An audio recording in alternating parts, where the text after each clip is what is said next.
Good morning बच्चों।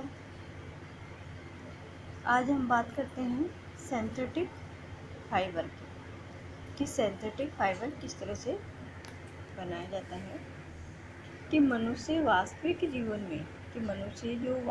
जीवन में है अधिक आरामदायक और रखरखाव और परिश्रम श्रम बचत वाले वस्त्र अधिक पसंद करता है। ताप शून्य अधिक मजबूती, वजन में हल्के होते हैं और वे सरलता से धुल जाते हैं, शीघ्रता से सूख जाते हैं। इन पर सिकुड़न नहीं पड़ती है और इन वस्त्रों को इस्त्री करने की आवश्यकता भी नहीं पड़ती है। नरम, कोमल व हल्के, वजन में हल्के और यात्रा के समय में दैनिक व्यवसाय कार्य में भी पहनना उपयुक्त होता है। कि एक मनुष्य एक ऐसा प्राणी है कि मनुष्य अपने व्यस्त जीवन में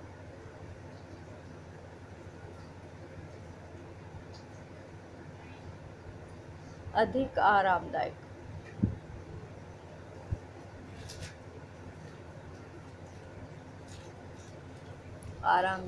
वे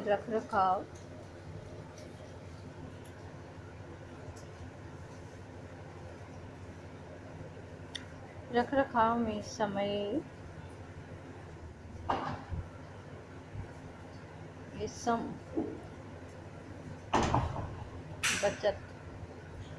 बचाने वाले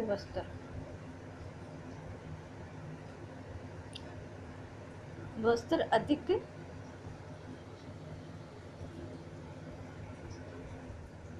पसंद करते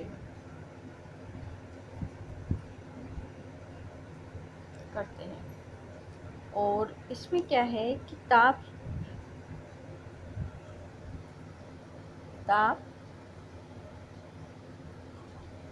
में तंतु अधिक मजबूत एवं वजन में हल्के होते हैं। वे सरलता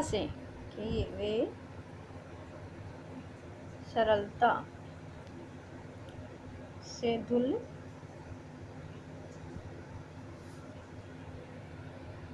जाते हैं और शीघ्रता से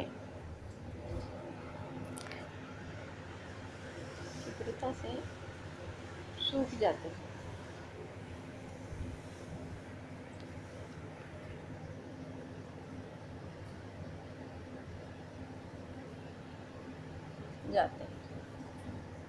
इन पर सिकुड़न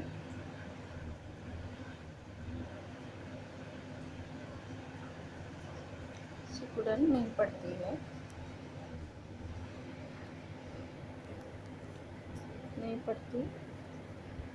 और इन्हें इस्त्री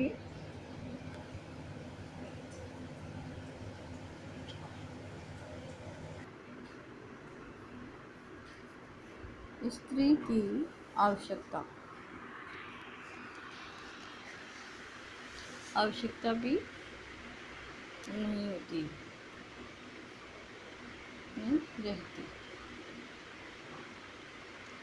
रहती है। नरम, कोमल वे हल्के वस्त्रों को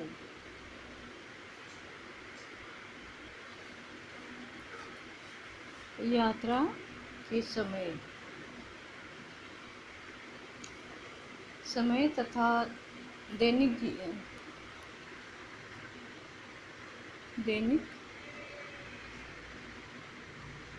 व्यस्त कार्य कार्यों में पहना जाना उपयुक्त होता है।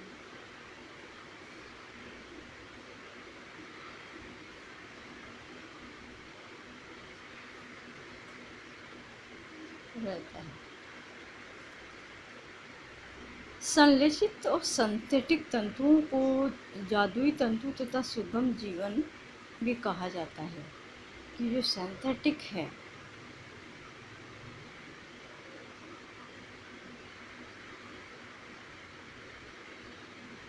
सिंथेटिक तंतुओं को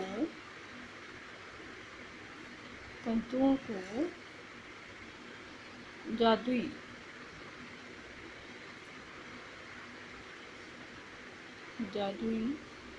तंतु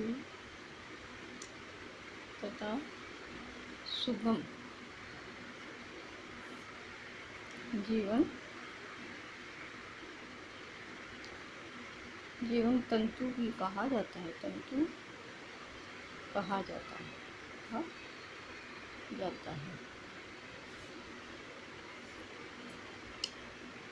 सन 1920 में इसका आविष्कार हुआ, जिसमें उत्तम गुणात्मक मजबूती, लचीलापन होने के कारण ये वस्त्रों में एक क्रांति सी आ गई थी। इन तंतुओं को ताप शून्यम कहा जाता है, क्योंकि अधिक ताप पर नरम हो जाते हैं तथा प्लास्टिक के समान रहते हैं।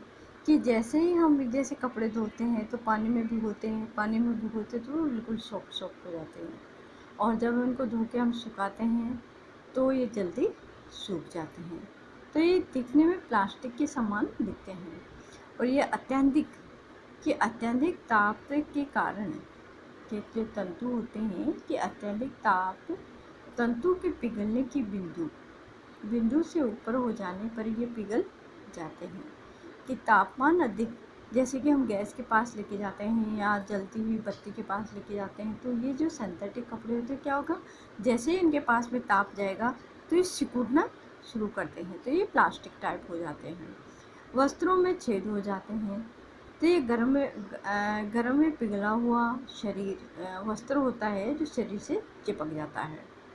ये खतरनाक भी हो जाता है कि कभी कभी कोई आग लग जाती है, या हम कोई कपड़ा पहनते हैं तो हमारे शरीर से जब चिपकता है तो जल्दी से, एक तो कॉटन कपड़े होते हैं तो वो तो क्या राख की तरह होते हैं, जैसे जलती है, लेकिन वो अपने शरीर के नीचे, लेकिन सिंथेटिक जो कपड़ा होता है ये आग के पास जाता है तो ये सामने सिकुड़ जाता है, कपड़ा शरीर की चिपक जाता है।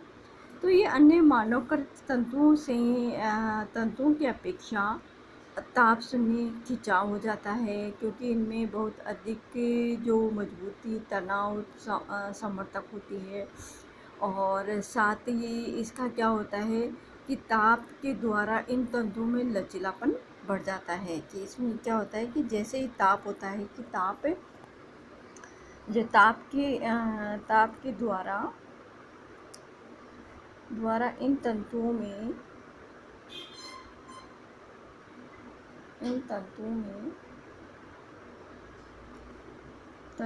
लचीलापन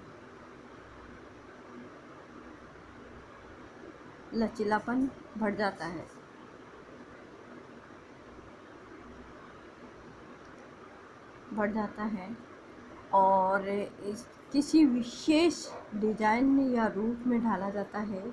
कई बार क्या होता है कि ये जो वस्त्र होते हैं कि वस्त्रों में प्लीट, सिकुड़न और डिजाइन के अनुसार सलवटें बनाई जाती है, जिसे कि ताप के द्वारा किया जाता है। कि हम जब सिलाई करते हैं तो इनमें प्लेट्स के द्वारा, इस्त्री के द्वारा इनमें सिकुड़न इकट्ठी की जाती है, प्लेट्स डाली जाती है, और डिज़ाइन देने के लिए भी हम इनमें सिकुड़ डाल देते हैं। लेकिन जब हम इनको धोते हैं तो क्या होता है कि वो जो डिज़ाइन जैसे पहले बनी हुई है वो वैसे की वैसे ही होती है, इनमें धोने से कोई फ़र्क नहीं पड़ता, कि जिसे ताप के द्वारा किया जाता है। संश्लेषित जो ताप शून्य रेशे जो पॉलीमर रासायन से निर्मित किया जाता है, ताप शून्य वस्त्र जैसे कि नायलॉन है, इसमें डेक्रोन है, आर्लोन है, विनियोग है, एक्रिलिन है। तो देखिए क्या होता है, पॉलिस्टर होते हैं, जैसे कि पॉलीमाइंड रेशा, कि हम इसमें लेते हैं पॉलीमाइंड रेशा।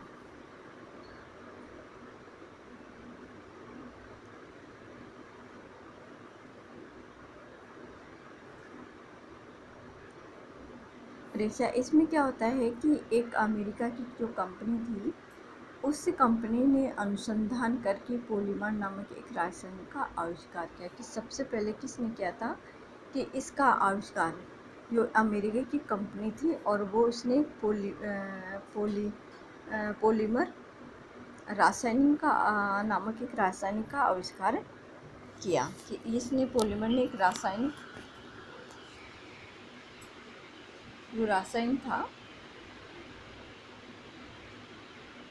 रासायन था उसका आविष्कार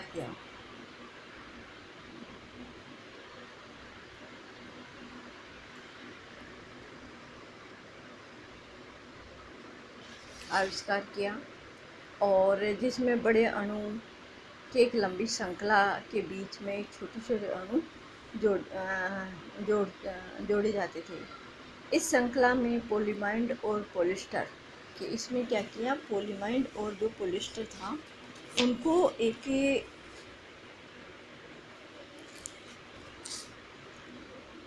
पॉलीमाइड और पॉलिएस्टर का नाम दिया। और इसने क्या किया कि उनकी जो विशेषताएं थी रासायनिक संश्लेषित और के उपयोग में उसने अधिक बल दिया। पॉलीमाइड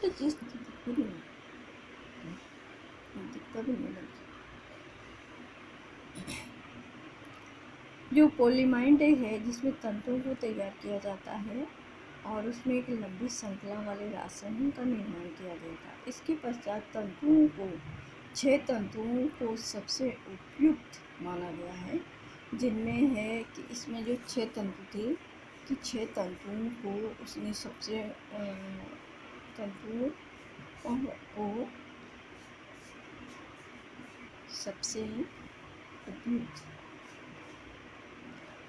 उपयुक्त माना गया है।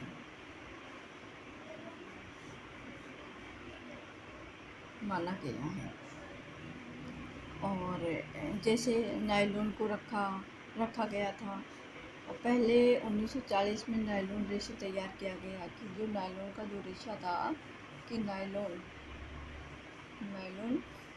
का जो रेशा है वह 1940 में इस नायलॉन का रेशा तैयार किया। और बाजार में नायलॉन होजरी के रूप में भी बिकने लगा। कि नायलॉन को एक होजरी का नाम दिया गया जो मार्केट में वो बिकने लगा। नायलॉन जो था कि 6 उत्पादन अधिक होने लगे, और भारत में नायलॉन का 6 उत्पादन बड़े पैमाने पर आज भी हो रहा है। कुछ नायलॉन जो कि रासायनिक की कम ताप पर अधिक पिघल जाते हैं, और कुछ ऐसे भी होते हैं कि वस्त्र निर्माण उपयोग होने वाले नायलॉन में इसके कितने 480 डिग्री सेंटीग्रेड पर भी पिघल जाते हैं। ये पिघलता है।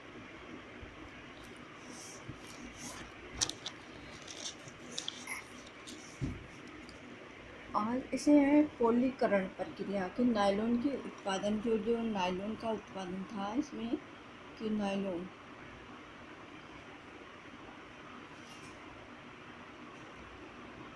का उत्पादन कि इसमें नायलॉन उत्पादन रेशे का निर्माण किया गया। और इसमें जो कि पॉलीकरण, कि इसी का है कि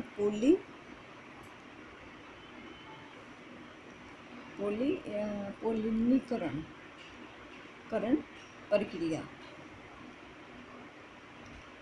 प्रक्रिया कि अनेक रासायनिक व कच्ची सामग्री जैसे कि कोयला,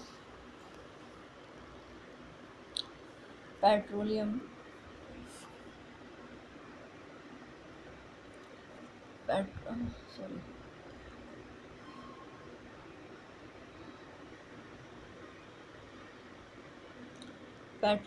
और अन्य अंत में उत्पादन पदार्थ आदि पॉलीमर रेजिन बनाने के जो दबाव होता है कि इनका जो प्रेशर होता है, प्रेशर कुकर के समान बर्तन में पकाया जाता है। और इसके पश्चात एक जो चादर के समान शीट बनाई जाती है कि चादर के समान फिर एक शीट बनाई जाती है कि इसकी एक शीट बनती है की शीट बनाई जाती है, जिसे कि काट कर चिप्स बनाई जाती है। पॉलीमर जो चिप्स होती है उनका ऑटो लेवल में पिघल जाता है और स्पिनेटर्स में से भी निकाला जाता है। स्पिनेटर्स जो तंतु होता है, इसमें क्या होता है,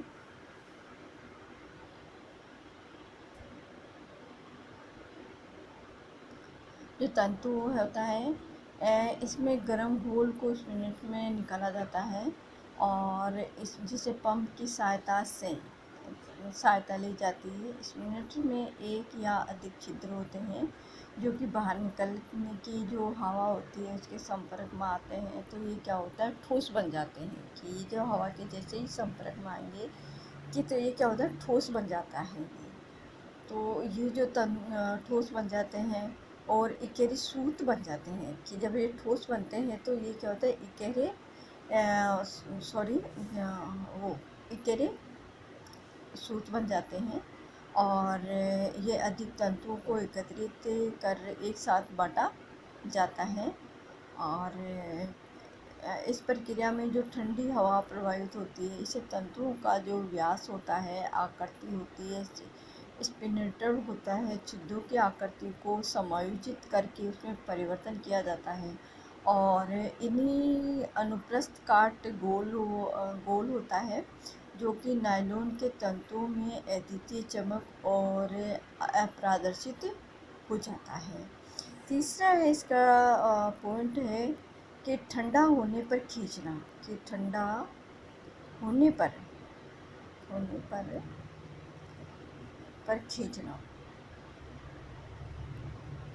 खींचना कि जो फिलामेंट होते हैं, कि फिलामेंट के जो लंबे ये होते हैं कि फिलामेंट या इसके जो लंबे रेशे को खींचकर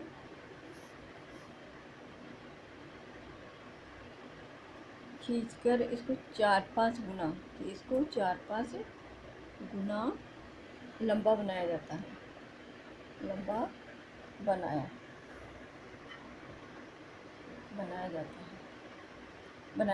जाता है। और इसके कई प्रकार के विभिन्न प्रकार के रोलों से गुजारा जाता है और इसकी जो रेशे होते हैं, रेशों की लंबाई को खींचा जाता है। और ऐसे करने से क्या होता है, ये तंतु अंदर की आणविक जो बनावट होती है वो बिखर जाती है और इसी आणविक के सीधी समांतर सटे हुए हो जाते हैं कि तंतु को जो व्यास होता है वो कम हो जाता है और वे पतले व लंबे हो जाते हैं। इस प्रक्रिया में पारदर्शिता कम हो जाती है और चमक में वृद्धि होती है। लंबे रेशों का जो अच्छी तरह से निरीक्षण कर लेते हैं कि पश्चात कपड़े की जो मील होती है उनमें उनको भेजा जाता है। और इसी प्रकार छोटे तंतु बनाने के लिए पहले तंतु को खींचा लंबा किया जाता है, इसके पश्चात क्रिप्स रोल से निकालकर लेयरदार बनाया जाता है। आवश्यकता अनुसार इसको काट कर 400 पौंड से 500 पौंड की एक गठरी बनाई जाती है, कि एक जो होती है गांठें बनाई जाती हैं और इन गांठों को बनाकर क्या करते हैं, ये मील में भेजा जाता है कि मील के अंदर में भेजते हैं और दिया जाता है और उसके आधार पर इन रेशों के द्वारा वस्त्र का निर्माण किया जाता है। धन्यवाद।